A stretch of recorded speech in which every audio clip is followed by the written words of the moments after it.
Hello. Welcome to my channel. My dear friends, my name is Avilash and I'm a trader next door. So this is the Forex chart of GBP USD in front of us, and as we can see that GBP USD at last is crossing a resistance of 1.3600.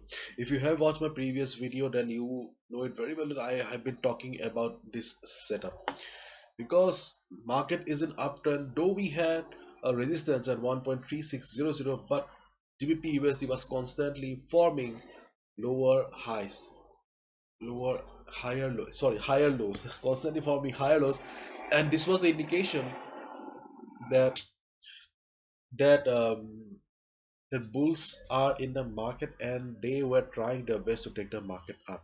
And right now there is also a selling going on in the US dollar. DXY is in support zone right now, and whatever selling is going on and GBP USD is going up. That's it. Anyways, if you have a buy position on GBP USD, then I'll say that please be on the trade, continue with the trading position. But if you are looking for fresh entry, then my dear friends, I would like to mention that DXY, yes, DXY is in support zone right now. At any point of time, there may be some bounce from DXY. If DXY bounces, then there may be some correction on GBP USD again. So please be careful. And in my previous video, earlier videos on gold and Euro USD, I have already talked about the chart of DXY.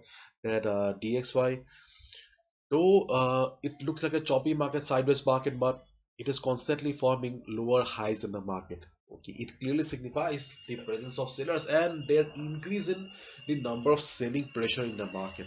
So please be careful. Today or tomorrow, dollar may bounce from here, the support zone, because the support zone is very strong. But sooner or later, okay, market will be testing the ultimate support of 95.50.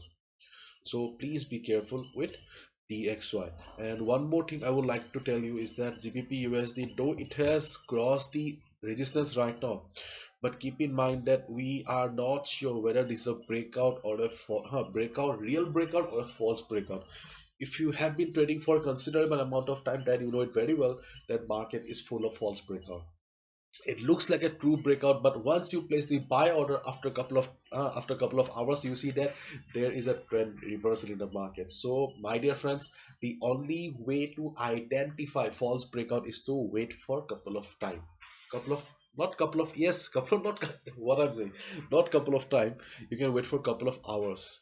Okay, because if you see market trading comfortably above this level, then that is a confirmation that yes, market has finally taken support. The resistance of 1.3600 has become the support, and then you can go for buy, or what you can do is that you can also go for a buy at the retracement. So right now, placing a buy order at this moment is quite risky, but if you have an ongoing buy position, you can be on the trade. Let's wait and watch.